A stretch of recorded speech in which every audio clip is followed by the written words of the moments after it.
Assalamualaikum and good evening, ladies and gentlemen. You're with me, Muhammad Yusuf, for TVS News at 5. And here are our top stories. Raja Pemaisuri Agung Tunku Azizah Aminah Maimunah Iskandariah departed for Pahang this morning after concluding a 4-day visit to Kuching. The Queen arrived at Kuching International Airport at around 8:23 a.m. and was greeted by Premier Datuk Petinggi Tan Sri Abang Johari Tun Openg's wife, Puan Sri Dato' Amah Jumaani Tun Tuanku Bujang, and Deputy State Secretary Datuk Dr. Sabariah Putit. Throughout her stay, Her Majesty visited Puncak Borneo Prison Complex in Jalan Puncak Borneo and attended the Food Over Fire Festival and Theatre at Fort Margarita on Sunday. On the second day, Her Majesty paid a courtesy visit to Tan Sri Dato' Amah Abang Haji Ahmad Urai's Heritage House in Jalan Muda Hashim. And yesterday, Her Majesty attended the Borneo Textile Symposium Series 2 Gold Leaf ceremony at the Pullman Hotel and officiated the Jumaani Pavilion. The visit marks the fourth trip of Her Majesty the Queen to Sarawak in 2022. Now, 5 cabinet members from Sarawak to get input from state government. The 5 federal ministers from Sarawak will meet Sarawak Premier Datuk Petinggi Tan Sri Abang Johari Tun Openg to seek his input on matters they will be focusing on regarding Sarawak. Deputy Prime Minister Datuk Sri Fadilah Yusof said the meeting scheduled for later today would also enable the newly appointed ministers to get an update on the latest developments in Sarawak. Fadilah, who has been entrusted with focusing on Sabah and Sarawak affairs, will discuss issues concerning the Malaysia Agreement 1963, MA63 with Abang Johari. He said he had asked Minister in the Prime Minister's Department, Sabah and Sarawak Affairs, Dato' Armizan Muhammad Ali, to get input from the Sabah government on the same matter. The other 4 federal cabinet members from Sarawak are Works Minister, Datuk Sri Alexander Nanta Linggi, Datuk Sri Tiong King Sing, Tourism, Arts and Culture, Datuk Sri Nancy Shukri, Women, Family and Community Development, and Datuk Aaron Agodagang, National Unity. Now, Gabungan Parti Sarawak GPS Secretary General Datuk Sri Alexander Nanta Linggi calls upon Prime Minister Datuk Sri Anwar Ibrahim to appoint more Dayak leaders as deputy ministers. Nanta, who is also Works Minister, said that this will reflect the unity among multiracial leaders in this country under the Unity Government Administration. In a statement, Nanta said the minority ethnic community, such as the Batayo, the Lun Bawang, Kayan, Kenyah, Melanau, Iban, as well as Sarawak's Chinese community, should be given the opportunity, noting that their broad experience as members of parliaments and senators should be given due consideration. Among the names Nanta suggested include Puncak Borneo MP Datuk Willie Mongin, Lawas MP Datuk Henry Sum Agong, Muka MP Datuk Hanifah Tun Abdul Taib, Baram MP Datuk Anyi Ngau, Hulu Rajang MP Datuk Wilson Ugat Kumbong, and Sri Aman MP Datuk Sri Sophia Brody. The Kapit Member of Parliament also praised GPS Chairman Datuk Petinggi Tan Sri Abang Johari Tun Openg's inclusive administration and full understanding of Sarawak's multi-ethnic and diverse population. Nonetheless, he hopes that whoever is elected to assume their responsibility with full integrity to ensure that the national economic recovery agenda, as well as the well-being of the people, can be realized successfully. Now, amid confusion, Tourism Minister Datuk Sri Tiong King Sing today confirmed that the ministry will still be in charge of arts and culture. In a Twitter post, Tiong clarifies that the Cabinet on Wednesday decided to retain the name of Ministry of Tourism, Arts and Culture, MOTAC.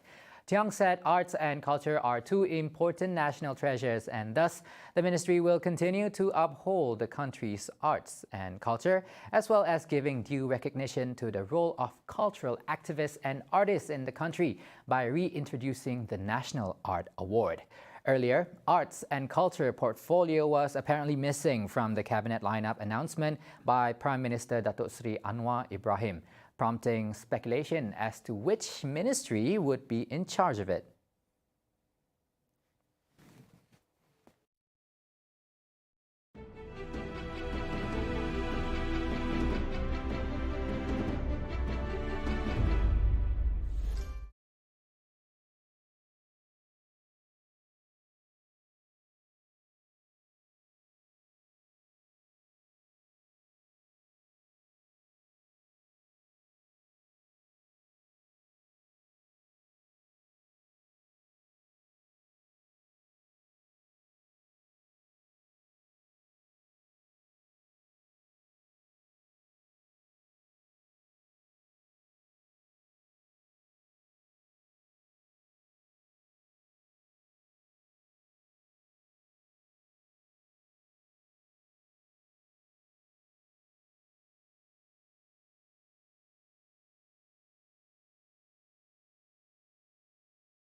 Welcome back. Now Sarawak has yet another feather in its cap after its web application iSarawak Care won gold at the London Design Award. Developed under the Ministry of Women, Early Childhood and Community Wellbeing Development, the web application bagged the Digital Government Services category from founder and chairman of Better Future, Mark Bergin, in London recently. Its Minister, Dato Sri Fatima Abdullah, said the award was given in recognition of the ministry's efforts to digitalize government services. It also marks Sarawak's first win in the London Design Award 2022 for digital government-related services. Designed and developed by Sarawak Multimedia Authority, iSarawak Care offers convenient single-point access to government initiatives, assistance and services, social equity in the community via a flexible, interoperable data system. With its one-click at your service tagline, the portal is integrated with other existing systems in Sarawak, such as SarawakNet, Sarawak ID, State Treasury, as well as federal government systems. Meanwhile, Bergen said iSarawak Care offers easy access to digital services across generations. And we were also impressed with the fact that there was the intergenerational side where the elder population, the parents were able to help the younger children, the teenage children were able to go and help the elder grandparents to get them orientated, and particularly to go get them access to digital services that otherwise they may not have been able to get access to. Other past winners of the London Design Award include IBM, Sony Pictures, the Sydney Government Department of Justice, Vodafone and Spotify.